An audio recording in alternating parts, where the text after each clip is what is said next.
Hey guys, just make sure I'm recording. Yep, it's going to be a quick one tonight. You'll see behind me I've got my suitcase packed, so going to head off to JFK just after I finish this video and head to Colombia.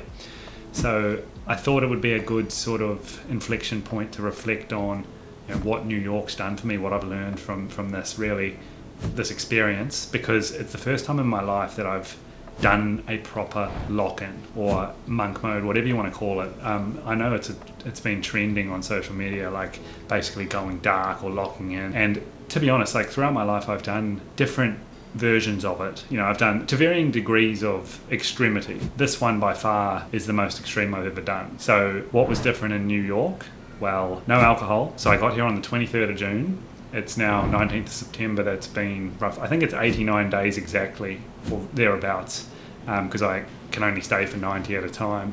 From when I got here, no alcohol.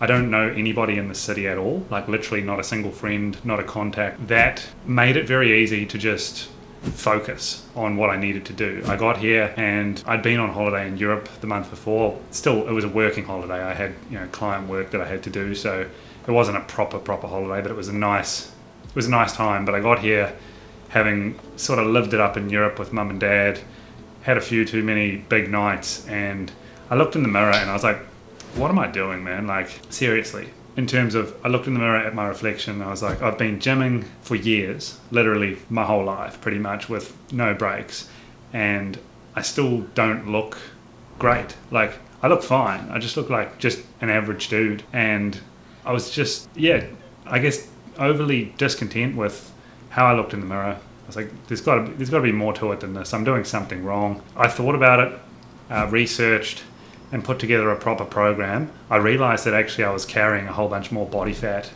than I thought.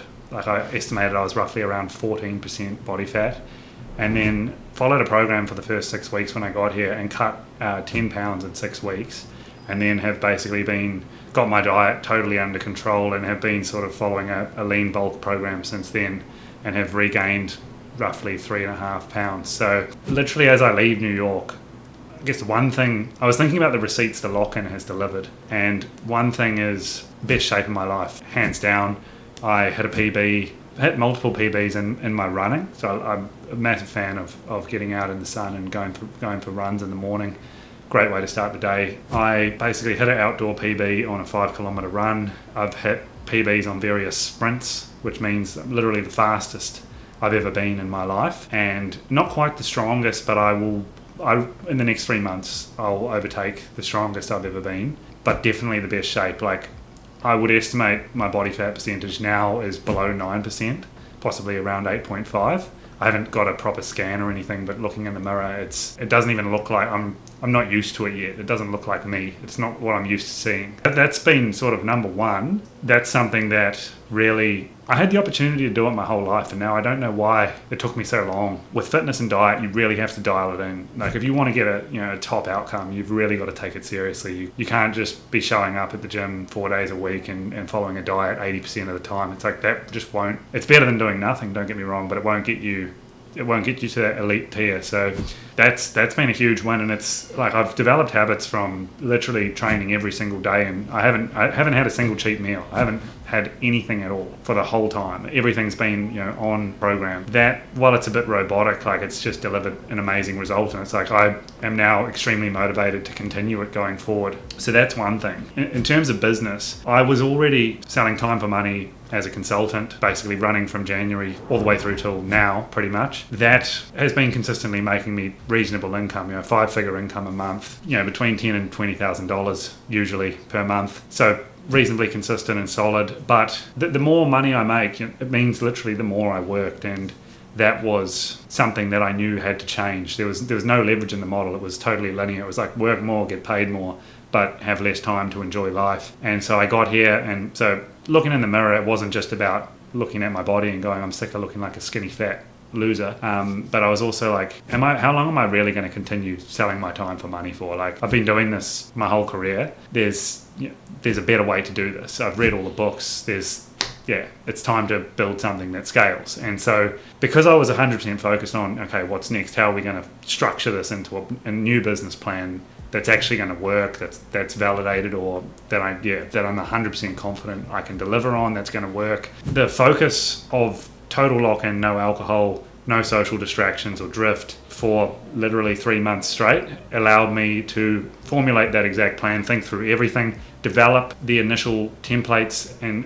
intellectual property, at least the first form prototypes that I'm actually going to deploy with clients when I go live, and test them with some existing clients that I had in my consulting shop. So it's business-wise, it's delivered massively. I'm about to close out this chapter just full of energy, clear plan. The front end for the new business that I'm building on this channel today's been handed off to a developer. So that website is now, all the design's done, it's been handed off, it's being developed. I want to have that live by the end of September is the goal, and we're on track for that. So that basically sets up Q4 a sales sprint. I'm going to go on a client acquisition rampage. I'm gonna change this lock-in because now I'm playing a different game. Like New York was really a compression stint. Now that I'm moving into Colombia, I'm going to relax it just a little bit because I feel like I've been bottling up a lot of pressure. You can't run. What I've been doing is like what an astronaut would go through, like in terms of the isolation, and it's not how I want to live. It's not how anyone wants to live long term. It's great as a method for getting stuff done. I would totally recommend it to anyone. Like just literally, if you're not happy with your life, just get on a plane, fly the fuck away from everybody, and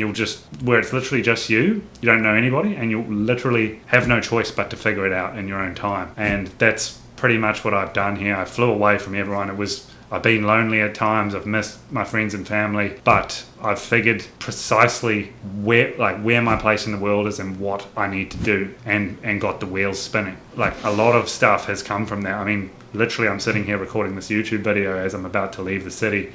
This is something this was born here. This I wouldn't have even conceived doing this when I arrived here. It shows how quickly things have changed. Would totally recommend it to anyone. What I'm going to change, I'm going to make this a bit more sustainable, because throughout the next 9 to 12 months I'm going to have to effectively stay locked in to a degree.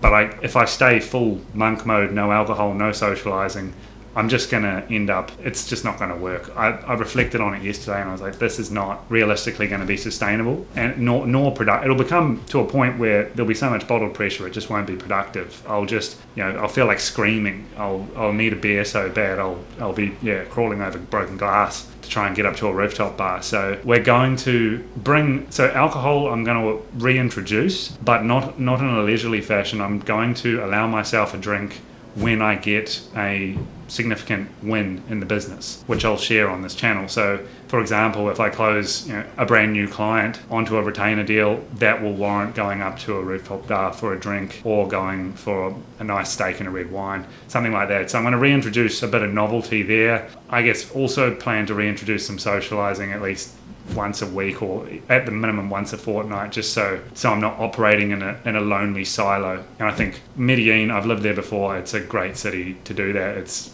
you've got great social life options on tap, so that's something I will look to do, given that this is a grind that's going to have to be sustained for a very long time. But all in all, New York really delivered.